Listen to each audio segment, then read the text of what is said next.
Hello everyone, welcome back to our YouTube channel Digital Academy 03। তো deer aspirants, প্রতিদিনের ন্যায় আজও কিন্তু আমরা RRB group B practice set class নিয়ে উপস্থিত হয়েছি। তো আজ আমরা প্র্যাকটিস সেট 2 করে থাকব। তো এক্ষেত্রে 30টি কোশ্চেন কিন্তু আজও আমরা কমপ্লিট করে থাকব। সেগুলো কিন্তু অবশ্যই পিআইকিউ বেসড কিন্তু কোশ্চেন হয়ে থাকবে।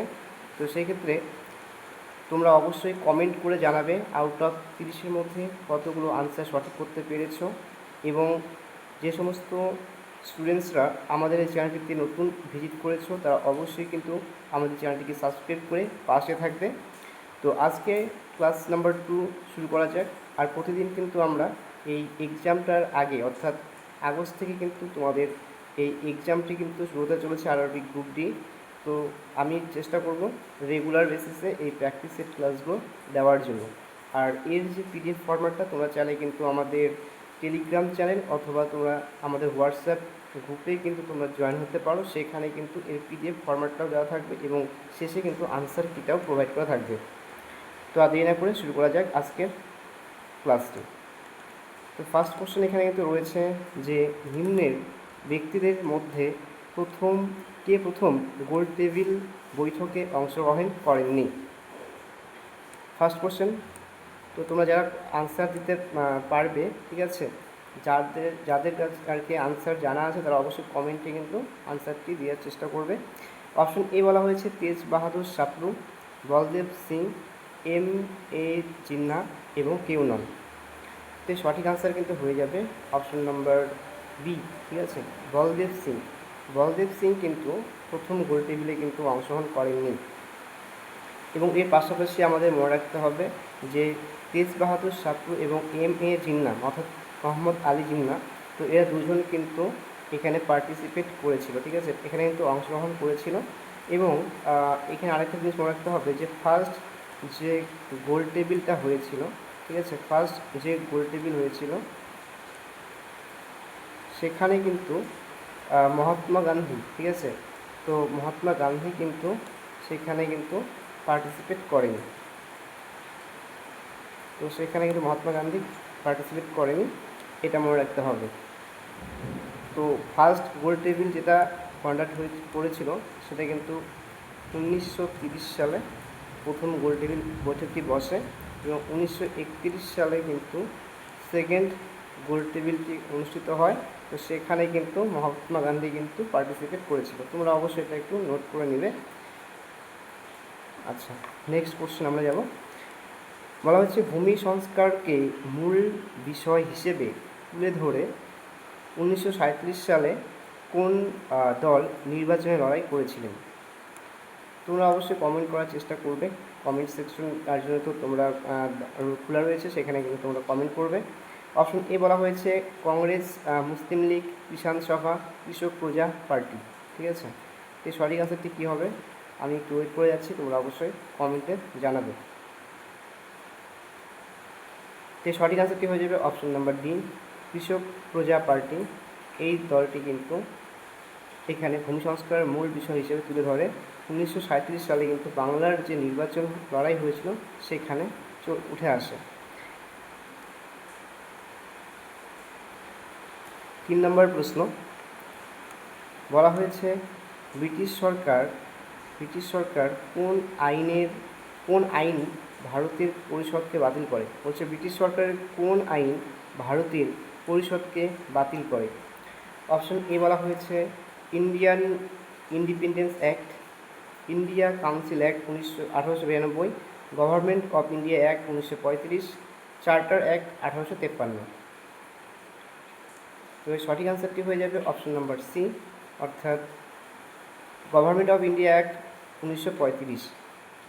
গভর্নমেন্ট অফ ইন্ডিয়া অ্যাক্ট 1935 অনুযায়ী কিন্তু ভারতের পরিষদকে বাতিল করেছিলেন। নেক্সট কোশ্চেন বলা হয়েছে পৃথক সত্যাগ্রহ, ঠিক আছে, এখানে যিনি মনোনীত হয়েছেন ফার্স্ট যে মনোনীত হয়েছেন তিনি ছিলেন হচ্ছে বিনোবা ভাবে, ঠিক আছে, ফার্স্ট ছিলেন বিনোবা ভাবে, এবং দ্বিতীয় যে সত্যগ্রাহী ছিলেন তার নাম কি সেটা এখানে চাওয়া হয়েছে। অপশন এ বলা হয়েছে ডক্টর রাজেন্দ্র প্রসাদ, পণ্ডিত জওহরলাল নেহেরু, চক্রবর্তী রাজা গোপালাচারী, সর্দার বল্লভভাই প্যাটেল। তো সঠিক আনসারটি কিন্তু হয়ে যাবে অপশন নম্বর বি, ঠিক আছে, পণ্ডিত জওহরলাল নেহেরু। আচ্ছা, নেক্সট কোশ্চেন, 5 নম্বর কোশ্চেন আমরা দেখে নেব। বলা হচ্ছে কত সালে মুসলিম লীগের লাহোর অধিবেশনে পাকিস্তানের দাবি ওঠে? বলছে কত সালে মুসলিম লীগের লাহোর অধিবেশনে পাকিস্তানের দাবি ওঠে? অপশন এ বলা হয়েছে 1932 সালে, 1942, 1940, 1936। এর সঠিক অ্যান্সারটি হয়ে যাবে অপশন নম্বর সি, 1940 সালে কিন্তু মুসলিম লীগের লাহোর অধিবেশনে পাকিস্তানের দাবি ওঠে। তো এই ক্ষেত্রে আরেকটি ইম্পর্টেন্ট পয়েন্ট মনে রাখতে হবে যে 1906 সালে এই মুসলিম লীগ কিন্তু ইস্টাবলিশড হয়, ঠিক আছে, ইস্টাবলিশড হয় মুসলিম লীগ। কোথায় হয়েছিল? এটা কিন্তু ঢাকাতে হয়েছিল। ঢাকাতে কিন্তু ফার্স্ট এই মুসলিম লীগের ইস্টাবলিশড হয়।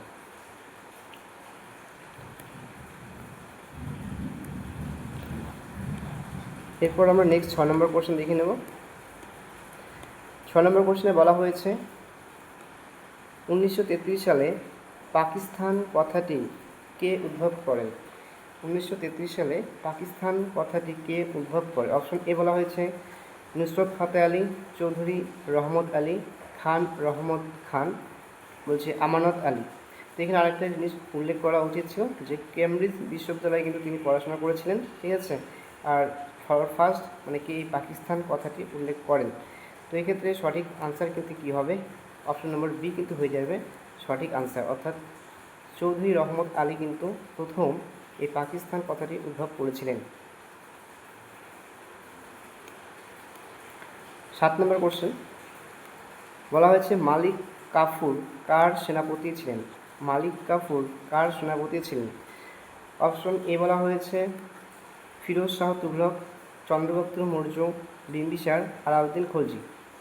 তো সঠিক আনসারটি কিন্তু হয়ে যাবে অপশন নম্বর ডি, অর্থাৎ আলাউদ্দিন খলজি। মালিক কাফুর ছিলেন কিন্তু আলাউদ্দিন খলজির সেনাপতি।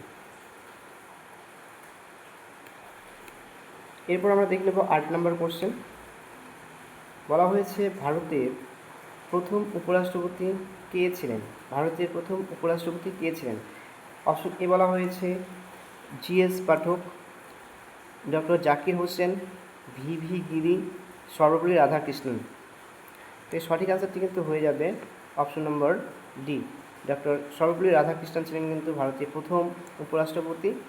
এক্ষেত্রে আরেকটা বিষয় উল্লেখযোগ্য, যেটা 5ই সেপ্টেম্বর ইন্টারন্যাশনাল কিন্তু টিচার্স ডে পালন করা হয়, এটা আপনারা অবশ্যই নোট ডাউন করবেন। এবং এর পাশাপাশি আরেকটি কোশ্চেন হয়ে থাকে যে ভারতের প্রথম মুসলিম উপরাষ্ট্রপতি কে ছিলেন, ঠিক আছে, তাহলে সেটা হয়ে যাবে কিন্তু ডক্টর জাকির হোসেন। নেক্সট আমরা দেখে নেব কোশ্চেন নাম্বার 9। বলা হচ্ছে যদি রাষ্ট্রপতি পদত্যাগ করতে চান তাহলে তিনি তার পদত্যাগপত্র কাকে জমা দেবেন? ঠিক আছে, বলে যদি রাষ্ট্রপতি পদত্যাগ করতে চান তাহলে তার পদত্যাগপত্রটি কাকে জমা দিবেন? অপশন এ বলা হয়েছে লোকসভার অধ্যক্ষ, উপরাষ্ট্রপতি, ভারতের প্রধান বিচারপতি, প্রধানমন্ত্রী। তো রাষ্ট্রপতি পদত্যাগ করতে চাইলে অবশ্যই তিনি উপরাষ্ট্রপতির কাছে কিন্তু তার পদত্যাগপত্রটি জমা করবেন।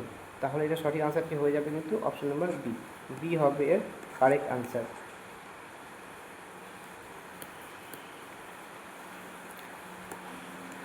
কোশ্চেন নম্বর 10 বলা হয়েছে ভারতের কেন্দ্রীয় মন্ত্রীদেরকে শপথ পাঠ করান।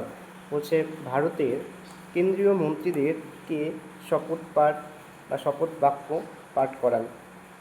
অপশন এ বলা হয়েছে ভারতের প্রধানমন্ত্রী, বি বলা হয়েছে ভারতের রাষ্ট্রপতি, সি বলা হয়েছে ভারতের computer and auditor general, D বলা হয়েছে ভারতের প্রধান বিচারপতি।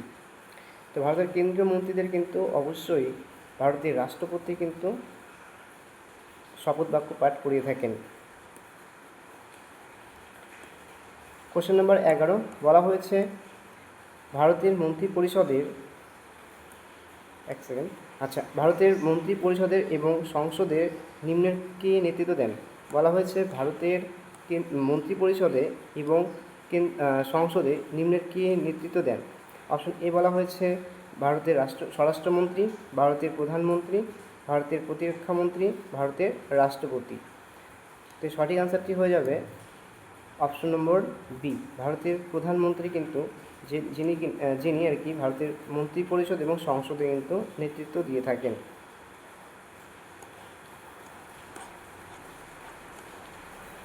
নেক্সট কোশ্চেন বলা হয়েছে, ভারতের প্রধানমন্ত্রী নিম্নের কোন সংস্থাগুলির প্রকৃত প্রধান? ঠিক আছে, বলছে ভারতের প্রধানমন্ত্রী নিম্নের কোন সংস্থাগুলির প্রকৃত প্রধান? অপশন এ বলা হয়েছে, আচ্ছা প্রথমে বলা হচ্ছে নীতি আয়োগ, জাতীয় সংহতি এবং বলা হচ্ছে Indian board of wild life. তো এগুলোর মধ্যে বলা হচ্ছে কেবলমাত্র এক ঠিক বলা হয়েছে, কেবলমাত্র দুই ঠিক, কেবলমাত্র 2 এবং 3 ঠিক বলা হচ্ছে। ডি নম্বর 1, 2 এবং 3 সবগুলোই ঠিক। তো কী হবে সঠিক অ্যান্সার? তো সঠিক অ্যান্সারটি কিন্তু হয়ে যাবে অপশন নম্বর ডি। ঠিক আছে, অর্থাৎ এখানে সবগুলোই কিন্তু সঠিক।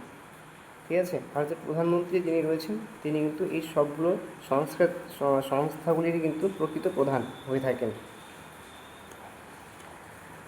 13 নম্বর কোশ্চেন বলা হয়েছে, যদি ভারতের প্রধানমন্ত্রী রাষ্ট্রপতিকে তার পদত্যাগপত্র দেন তাহলে এর অর্থ কী? অপশন এ বলা হয়েছে কেবলমাত্র প্রধানমন্ত্রী পদত্যাগ করেছেন, প্রধানমন্ত্রী এবং ক্যাবিনেট মন্ত্রীরা পদত্যাগ করছেন, গোটা মন্ত্রী পরিষদ পদত্যাগ করছে, প্রধানমন্ত্রী, ক্যাবিনেট মন্ত্রীরা এবং অধ্যক্ষ পদত্যাগ করছে। তো সঠিক অ্যান্সার হয়ে যাবে অপশন নম্বর সি, অর্থাৎ গোটা মন্ত্রী পরিষদ কিন্তু এর ফলে পদত্যাগ করে থাকবে। যদি আমাদের প্রধানমন্ত্রী পদত্যাগ করে থাকেন তাহলে এর দ্বারা অর্থ বোঝায় গোটা মন্ত্রী পরিষদ কিন্তু ভেঙে যাবে। আচ্ছা, পরবর্তী 14 নম্বর কোশ্চেন দেখে নেব আমরা। কোশ্চেন নাম্বার বলা হয়েছে, কেন্দ্রীয় মন্ত্রীদের কার্যকাল নির্ভর করে ড্যাশের সন্তুষ্টির ওপর। কার সন্তুষ্টির ওপর কেন্দ্রীয় মন্ত্রীদের কার্যকাল নির্ভর করে? অপশন এ বলা হয়েছে লোকসভা, সংসদ, রাষ্ট্রপতি এবং প্রধানমন্ত্রী। তো এর সঠিক অ্যান্সারটি হবে কেন্দ্রীয় মন্ত্রীদের কার্যকাল নির্ভর করে ড্যাশের সন্তুষ্টির ওপর। এর সঠিক অ্যান্সারটি হয়ে যাবে অপশন নম্বর সি। ঠিক আছে, রাষ্ট্রপতির সন্তুষ্টির ওপর কিন্তু এটি নির্ভর করে। 15 নম্বর কোশ্চেন বলা হয়েছে, ভারতের কোন প্রাক্তন প্রধানমন্ত্রী জন্ম 25শে ডিসেম্বর? অপশন এ বলা হয়েছে রাজীব গান্ধী, অটল বিহারী বাজপেয়ী, লাল বাহাদুর শাস্ত্রী, নরসিমা রাও। এর সঠিক অ্যান্সারটি হয়ে যাবে অপশন নম্বর বি, অর্থাৎ অটল বিহারী বাজপেয়ী। ইনার জন্মদিন কিন্তু 25শে ডিসেম্বর। নেক্সট কোশ্চেন বলা হয়েছে, মন্ত্রীরা মন্ত্রী পরিষদ হিসাবে দায়বদ্ধ ড্যাশের কাছে। তো মন্ত্রীরা মন্ত্রী পরিষদ হিসেবে দায়বদ্ধ ড্যাশের কাছে। অপশন এ বলা হয়েছে লোকসভা, রাজ্যসভা, প্রধানমন্ত্রী, রাষ্ট্রপতি। তো সঠিক অ্যান্সার হয়ে যাবে অপশন নম্বর এ, লোকসভা। অবশ্যই কিন্তু অপশন নম্বর এ, লোকসভার কাছে কিন্তু তারা দায়বদ্ধ। 17 নম্বর কোশ্চেন বলা হয়েছে, ভারতের প্রথম স্বরাষ্ট্রমন্ত্রী যিনি 1948 সালে আইএএস চালু করেছিলেন। অপশন এ বলা হয়েছে সর্দার বল্লভভাই প্যাটেল, গোবিন্দ বল্লভ পন্থ, এস.বি. চবন, কৃষ্ণ মেনন। তো এর সঠিক আনসারটি হয়ে যাবে সর্দার বল্লভভাই প্যাটেল। ঠিক আছে, সর্দার বল্লভভাই প্যাটেলকে কী বলা হয়? তো অবশ্যই কমেন্ট করে বলবে যে সর্দার বল্লভভাই প্যাটেল কী নামে পরিচিত। এরপর আমরা দেখে নেব 18 নম্বর কোশ্চেন। বলা হয়েছে, ভারতে দশম পঞ্চবার্ষিকী পরিকল্পনার সময় বৃদ্ধির প্রকৃত হার কত ছিল? অপশন এ বলা হয়েছে 7%, বি বলা হয়েছে 5%, সি বলা হয়েছে 7.6%, ডি বলা হয়েছে 6.2%। তো এই সঠিক অ্যান্সারটি কিন্তু হয়ে যাবে অপশন নম্বর সি, 7.6% ছিল। আর টোটাল কিন্তু এখানে পঞ্চবার্ষিকী পরিকল্পনা হয়েছিল, 12টি কিন্তু পরিকল্পনা নেওয়া হয়েছিল।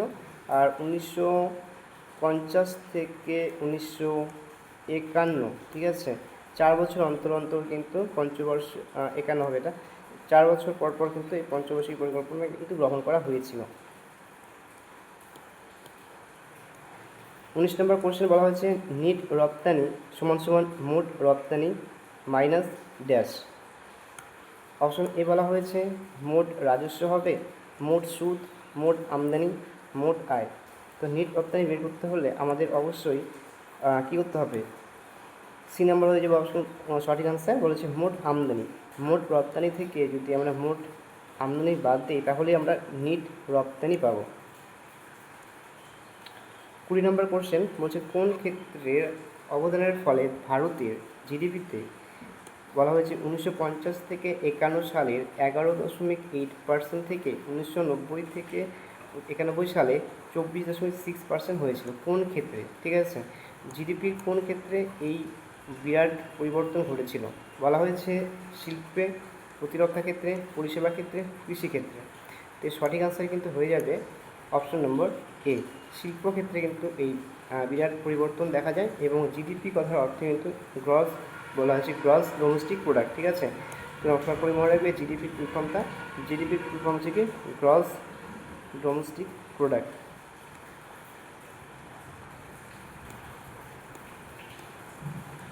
ডোমেস্টিক প্রোডাক্ট, ঠিক আছে, বাকিটা লিখলাম না, তোমরা অবশ্যই একটু নোট ডাউন করে নেবে। এরপরে রয়েছে 21 নম্বর কোশ্চেন। বলা হচ্ছে 0 ডিগ্রি তাপমাত্রায় 10 গ্রাম বরফে 800 ক্যালোরি তাপ প্রয়োগ করলে কী হবে? বলা হয়েছে 0 ডিগ্রি তাপমাত্রায় 10 গ্রাম বরফে 800 ক্যালোরি তাপ প্রয়োগ করলে কী ঘটবে? অপশন এ বলা হয়েছে প্রায় অর্ধেক বরফ গলে যাবে। ঠিক আছে, বলা হচ্ছে কি প্রায় অর্ধেক বরফ গলে যাবে। বি বলা হয়েছে সব বরফ জল হয়ে বাষ্পে পরিণত হয়ে যাবে। সি নাম্বার বলা হচ্ছে 10 ডিগ্রি সেন্টিগ্রেড তাপমাত্রায় 10 গ্রাম জল পাওয়া যাবে। ডি বলা হয়েছে 0 ডিগ্রি সেন্টিগ্রেড তাপমাত্রায় 10 গ্রাম জল পাওয়া যাবে। তো সঠিক আনসার কিন্তু হয়ে যাবে অপশন নম্বর ডি, অর্থাৎ 0 ডিগ্রি সেন্টিগ্রেড তাপমাত্রায় 10 গ্রাম জল পাওয়া যাবে। নেক্সট কোশ্চেন বলা হয়েছে কোনটি সম্ভাব্য সর্বনিম্ন উষ্ণতা? সম্ভাব্য সর্বনিম্ন উষ্ণতা কোনটি? বলা হয়েছে 0 degree centigrade, -73 degree centigrade, -173 degree centigrade, -273 degree centigrade. তো সঠিক আনসারটি হয়ে যাবে option number D, -273 degree centigrade উষ্ণতাকে কিন্তু পরম শূন্যতা বলা হয় বা পরম শূন্য মান বলা হয়। ঠিক আছে, এরপর নেক্সট আমরা দেখে নেব নিচের কোন উষ্ণতায় ফারেনহাইট ও সেলসিয়াস স্কেলের পার্ট সমান হয়? অপশন এ বলা হয়েছে 0 degree -40 degree, 0 degree, -273 degree, 100 degree. ঠিক আছে, তো এর সঠিক আনসারটি হয়ে যাবে অপশন নম্বর কিন্তু এ, অর্থাৎ -40 ডিগ্রি সেন্টিগ্রেড উষ্ণতায় কিন্তু এই দুটোর মান ফারেনহাইট ও সেলসিয়াসের পার্ট কিন্তু সমান হয়ে থাকে। কোশ্চেন নম্বর 24 বলা হয়েছে 0 কেলভিনে থাকা শুদ্ধ সিলিকন হলো কোনটি? অপশন এ বলা হয়েছে অপরিবাহী, বি বলা হয়েছে ধাতু, সি বলা হয়েছে অন্তরক, ডি বলা হয়েছে অতি পরিবাহী। ডি বলা হয়েছে কি অতি পরিবাহী। তো এই সঠিক আনসারটি কী হবে? এই সঠিক আনসারটি কিন্তু হয়ে যাবে অপশন নম্বর সি, অন্তরক। 25 নম্বর কোশ্চেন বলা হয়েছে উত্তম তাপ শোষক হলো, ঠিক আছে, উত্তম তাপ শোষক হলো কোনটি? অপশন এ বলা হয়েছে খুব ভালো প্রতিফলক, অপ্রতিফলক, উত্তম প্রতিফলক না বিকরক হবে। ঠিক আছে, ঠিক করে নেবে, এটা উত্তম বিকরক হবে, বিকিরক। ঠিক আছে, উত্তম বিকিরক হবে, এটা উচ্চ পালিশযুক্ত। তো সঠিক আনসার কিন্তু হয়ে যাবে অপশন নম্বর সি, উত্তম বিকরক। উত্তম বিকরক কিন্তু সঠিক আনসার হয়ে যাবে। কোশ্চেন নম্বর 26 বলা হয়েছে আর্দ্রতা পরিমাপ করার যন্ত্রের নাম কি? অপশন এ বলা হয়েছে থার্মোমিটার, তারপর বি বলা হয়েছে হাইগ্রোমিটার, ব্যারোমিটার। তো সঠিক আনসার কিন্তু হয়ে যাবে অপশন নম্বর সি, হাইগ্রোমিটার। আর্দ্রতা পরিমাপ করার জন্য কিন্তু যে যন্ত্র ব্যবহার করা হয় সেটা হচ্ছে হাইগ্রোমিটার ব্যবহার করা হয়ে থাকে। কোশ্চেন নম্বর 27 বলছে কোনো বস্তুর তাপমাত্রা 1 কেলভিন বৃদ্ধি করতে প্রয়োজনীয় তাপকে কী বলা হবে? অপশন এ বলা হয়েছে আপেক্ষিক তাপ, বি বলা হয়েছে তাপগ্রহিতা, সি বলা হয়েছে জলসম, ডি বলা হয়েছে কোনটিই নয়। তো এই সঠিক অ্যান্সার কিন্তু হয়ে যাবে অপশন নম্বর কি তাপরহিতা, বি নাম্বার অপশন হয়ে যাবে সঠিক আনসার, তাপরহিতা হবে এ সঠিক আনসার। এরপর আমরা কোশ্চেন নাম্বার 8 দেখে নেব।